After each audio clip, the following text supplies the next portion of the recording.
En ce mois d'août 2023, je suis attendu pour un petit reportage sur une présentation, un défilé d'élégance automobile à Campagne-sur-Aude. Oui, je pense que ça peut être intéressant. Jusque-là, la route fleurie nous mènera au-delà de Quillan. Voilà.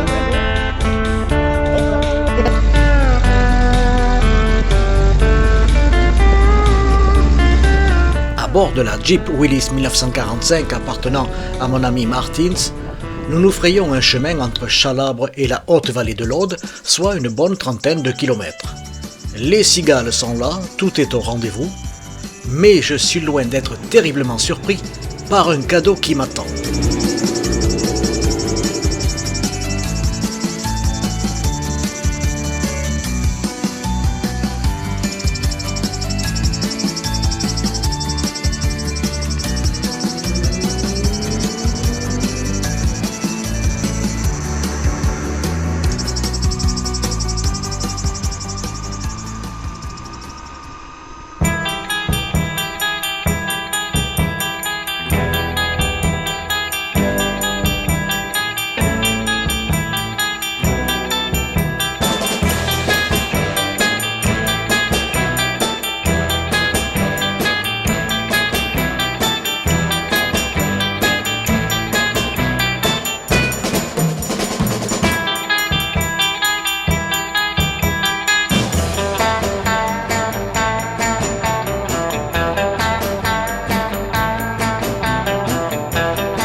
Vous venez d'où?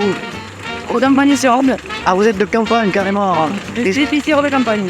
Un épicier, ah. La voiture est à... Oh, je vous ai déjà vu sur un rally walk. Ouais, c'est vrai. Ça va. Alors, cette machine, c'est la vôtre. Non, c'est la dixième, ça. Dès qu'il présente.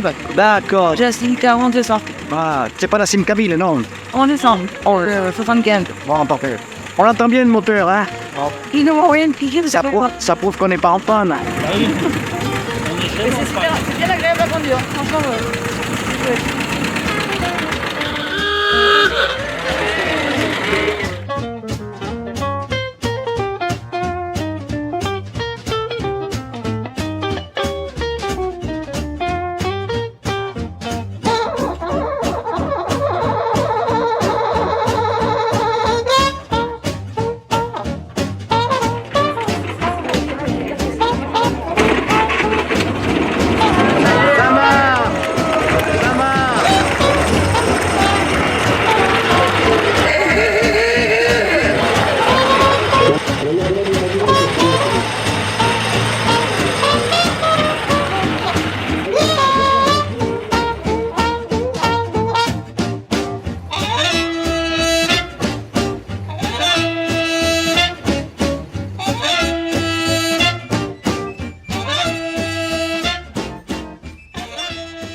Des salons d'exposition auto-moto, j'en fréquente pas mal. Mais évidemment, les voitures sont statiques, tout juste si je peux les toucher. Mais là, alors là, je dis merci. Merci à Didier Vialard, qui depuis l'âge de 16 ans est certainement tombé dans les boîtes à vitesse. Rouler à bord d'une automobile datant de 1903, c'est tout simplement hallucinant.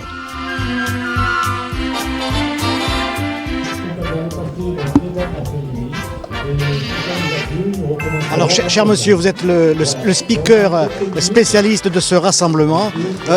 Didier Vialard, collectionneur depuis très longtemps. La marque Clément est née au 19e siècle. Monsieur Adolphe Clément, qui est né au milieu du siècle, du 19e siècle, était destiné par sa famille à être épicier, mais lui, il voulait pas. Il a appris la mécanique. Il a fait le tour de France des mécaniciens. Il a appris beaucoup. Il a construit des vélos. Et puis, ces vélos étaient de très bonne qualité. En plus, c'était un très bon coureur cycliste à l'époque. Il avait des palmarès qui étaient loin d'être ridicules. Donc, tout ça, ça l'a fait connaître. Et très vite, il a pu monter une fabrique de vélocipèdes au départ, de bicyclettes ensuite. Et ça lui a permis de gagner de l'argent. Et ce qui lui a fait gagner beaucoup d'argent aussi à l'époque, c'est qu'il a été le premier à prendre le brevet, pas le brevet, la licence pour les pneus Dunlop en France. Et donc ses actions ont énormément augmenté. Ça lui a permis, à la fin du 19e siècle, au début du 20e, de se lancer dans l'automobile. Ce que faisaient beaucoup de constructeurs de bicyclettes qui avaient démarré comme ça. Alors il s'est lancé dans l'automobile, d'abord avec des moteurs qu'il achetait chez De Dion Bouton, puis très vite il a fait ses propres moteurs. La Clément que vous avez devant les yeux, elle est de 1903. C'est la première année où les soupapes d'admission sont commandées, non plus automatiques comme elles étaient l'année d'avant. C'est une grosse différence. Ça fait gagner 300 tours sur le régime moteur. De 1200 tours, on passe à 1500 tours. Ça fait quand même beaucoup. La voiture est plus performante. Par contre, il y a encore des techniques très obsolètes dans la mesure où le châssis de cette voiture est encore en bois. C'est du frêne. Évidemment, il est armé avec de la ferraille, mais c'est un châssis en bois. Le moteur fait 1600 cm3. C'était un bicylindre, il est accouplé à une boîte 3 vitesses avec un embrayage en cuir et la vitesse de pointe de cette voiture quand elle est bien en forme est de à peine 60 km/h.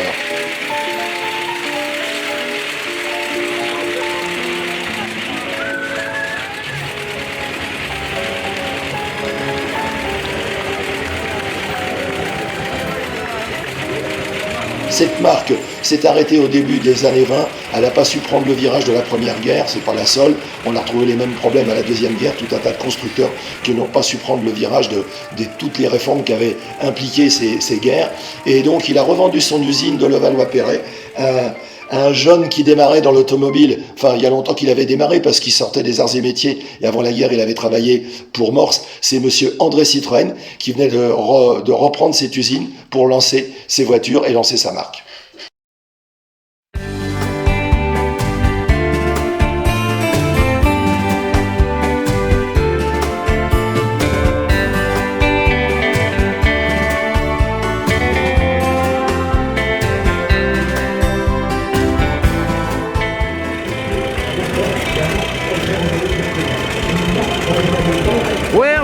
Concon from? Chalabre. Where is Chalabre? Oh, c'est le centre du monde. Absolument. Ok, welcome in Haute Vallée de l'Aude. Oh, merci.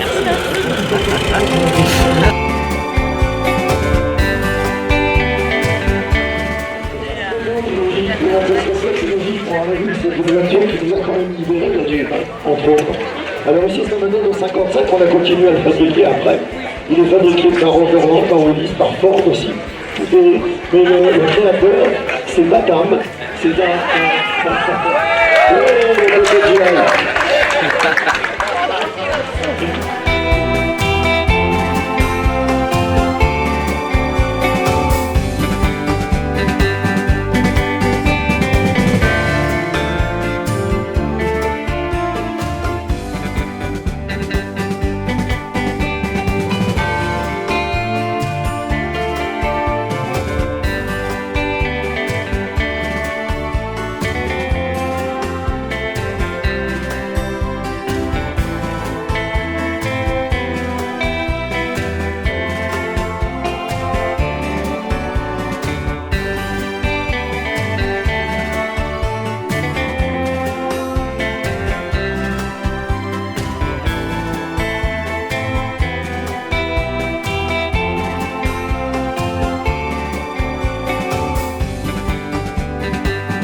Si j'ai compris, on quitte Paris.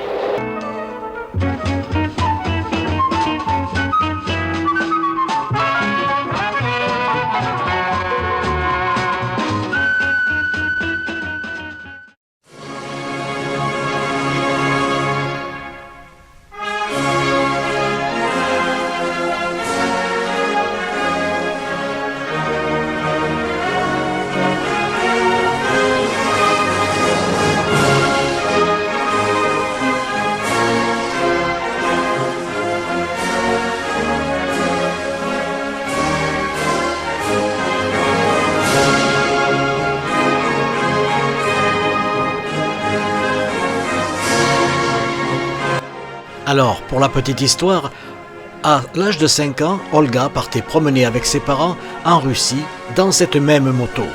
60 ans après, elle redécouvre une nostalgie, le temps d'une échappée belle avec son chauffeur. L'histoire ne dira pas s'ils sont allés très loin. Ah oui, c'est obligatoire, je sais. Voilà, ça vous décoiffe un peu.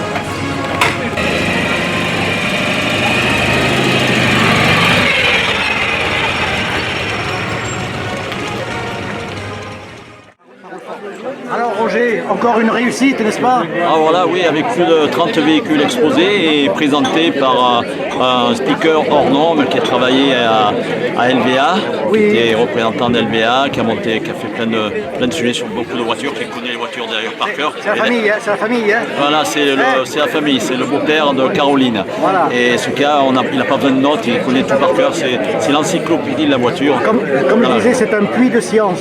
Plus qu'un puits, je crois. Ouais, vraiment, c'est un sans puits fond, sans fond. sans fond. Je crois que même la Chine, après, doit continuer encore.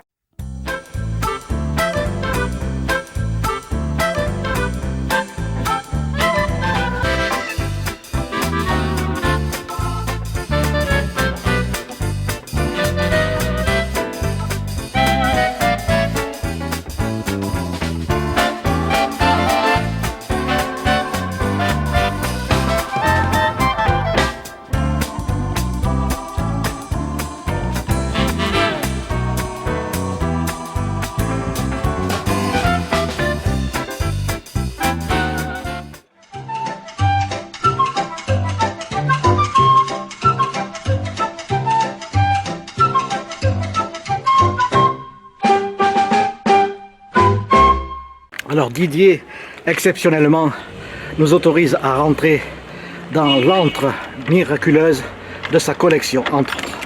C'est parti.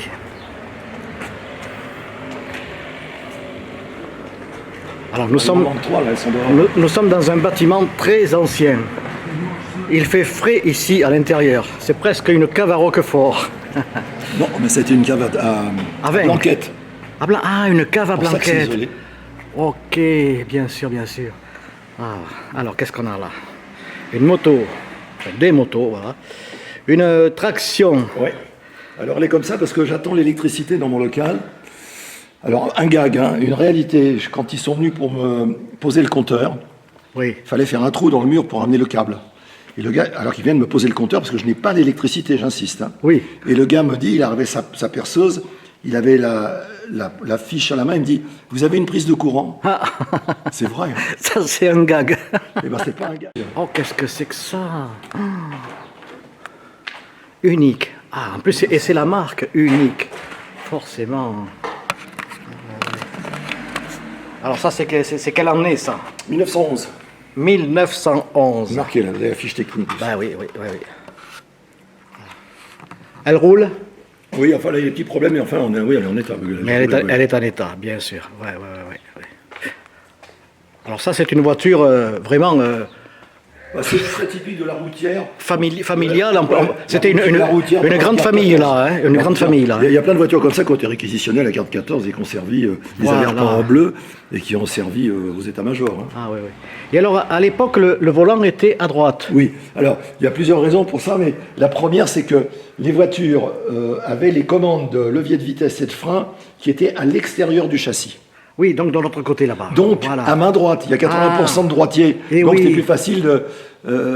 les leviers de vitesse n'étaient pas au milieu à l'époque. D'accord. Et Voilà. puis après, on s'est habitué à la conduite à droite, et c'est vrai que c'est mieux aussi pour tenir la droite. Alors, il y a aussi une autre technique, une autre explication. Nous sommes des latins. Et les latins sont des gens assez bavards. Donc, quand les rouliers se baladaient avec... ils tenaient le bridon de leur cheval ou de leur bœuf, et puis qu'ils avançaient avec leur carriole, et qu'ils voyaient quelqu'un arriver de l'autre côté, ils étaient contents, au milieu de la route, de pouvoir se parler. Oui. Alors que les anglo-saxons, qui sont plutôt, si on n'a pas été présenté, on ne se parle pas, ils se mettaient de l'autre côté, ils mettaient la carriole en protection par rapport à l'autre, ce qui fait qu'ils marchaient à gauche. Tout simplement. C'est une théorie, elle est plus ou moins philosophique, mais elle n'est peut-être pas, pas complètement ridicule. Et autrefois, donc, sur le marchepied qui était très large, il y avait aussi une caisse à outils, peut-être. Ouais, ça, c'est une caisse à outils. Ce côté-là, c'est une caisse à outils. Oui, oui, oui. Et de l'autre côté, on a, c'est difficile à voir, mais de l'autre côté, sur notre marchepied, on a une roue de secours. Oui. Qui est une roue de secours tout à fait... c'est vraiment les premières roues de secours. C'est-à-dire qu'elle ne se mettait pas à la place, elle se mettait à côté. C'est-à-dire quand le pneu était crevé, on accrochait la roue sur la roue existante et ça faisait deux pneus jumelés. Ah, ouais. Mais bon, il fallait pas trop rouler parce que le pneu qui était à plat... Mais il y avait une chambre à air à l'époque? Ah oui, oui, oui. Oui, oui, Ah oui, il y bien a toujours sûr. des chambres à air. Les pneus tubeless sont apparus... les premiers, c'était les Austin qui avaient ça, les petites mini Austin. Enfin, moi, je les ai connus comme ça. C'était le début des années 70. Ok, Il y avait les pneus tubeless, ouais. Mais les toutes premières voitures, c'était des pneus pleins. Ah oui, non, c'était des branlages pleins. Hein, c'était quoi même les toutes premières voitures, c'était même des roues ferrées, des roues de charrette. Ferré, c'était 1830. Alors, les premières voitures automobiles à moteur à explosion, on dit 1886 pour Benz, Ouais. et 1884 pour la Delamare de Bouteville. Mais la Delamare de Bouteville, il n'y a que des écrits, il n'y a pas la voiture. Alors que la Benz, elle existe toujours au musée de Stuttgart. D'accord. Et c'est Mercedes. Et à cette époque-là, bien sûr, il y avait énormément de constructeurs sur la France. Alors, je parle de Dion Bouton oui, et alors tant avant d'autres. 1914, on estime qu'en France, il y avait 800 constructeurs déclarés. Ah oui, c'était énorme. Oui, mais enfin, il y avait des constructeurs, ils mettaient un châssis, ils mettaient un moteur, ils faisaient une voiture. Ah, voilà, c'est ça. C'est pas forcément... Oui. Mais il y avait beaucoup de constructeurs de déclarés, oui. Voilà. Et est-ce que finalement c'est à cause de 1914 qu'ensuite il y a eu cette réduction d'inventeurs et puis des usines qui se sont montées, Oui, je pense parce à qu'il Renault. a fallu construire en plus grande quantité et tout le monde n'était pas capable de le faire. Tout le monde est capable dans un local comme ça de construire une voiture. Mais d'en construire des dizaines et des dizaines pour rentabiliser. La et chaîne, les quoi, ouvriers, la chaîne, bien sûr. Tout le monde ne pouvait pas. Et Citroën a été un précurseur du travail à la chaîne. Voilà. Mais il avait été fortement impressionné et inspiré par Ford. Par Ford, Ford Henry de Ford T. avec la T. Ben là, voilà la Ford de T. Ben voilà. Ah, ben voilà, ça y est, on y vient, vous voyez. Parce que la passion fait que on se rappelle de certaines choses. Et vous qui êtes dans le métier, qui avez été dans le métier, bien sûr, vous en connaissez, on va dire, un rayon. Oui, en acacia. Ils sont en acacia, les rayons. Ah oui. Voilà. Bon, là, la 2 chevaux, bien 2 sûr. chevaux, alors c'est le premier capot. Celle-là, elle est 1960, c'est la dernière année avec l'ancien capot. Oui, parce qu'il y en a eu des versions de la 2 chevaux. Hein. Alors celle-là, c'est la 425 avec le petit moteur de 12 chevaux seulement, qui a succédé à la 375 et qui a été construit, même après avec le nouveau capot, elle a été construit pendant 2 ans, passé à 18 chevaux. Alors 18 chevaux, ça fait ridicule, mais de 12 à 18 chevaux, ça fait beaucoup. Ouais.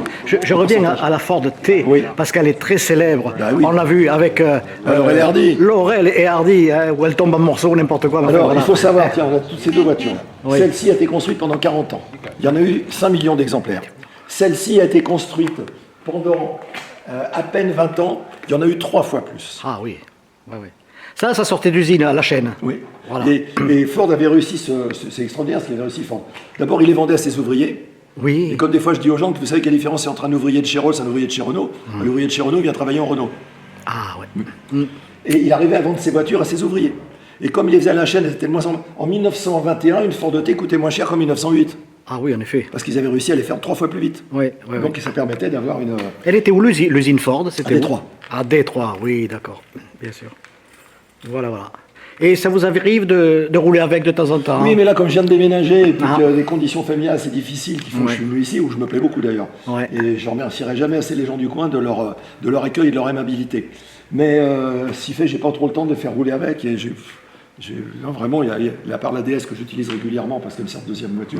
Mais là, la Ford T. Puis en plus, j'ai ce problème, je peux même pas gonfler mes pneus ici, j'ai pas d'électricité. Ah, il n'y a pas. Eh ben oui. Est-ce que vous avez une prise de courant pour poser l'électricité? Alors là, c'est complètement ubuesque, quoi. Oui, c'est fou.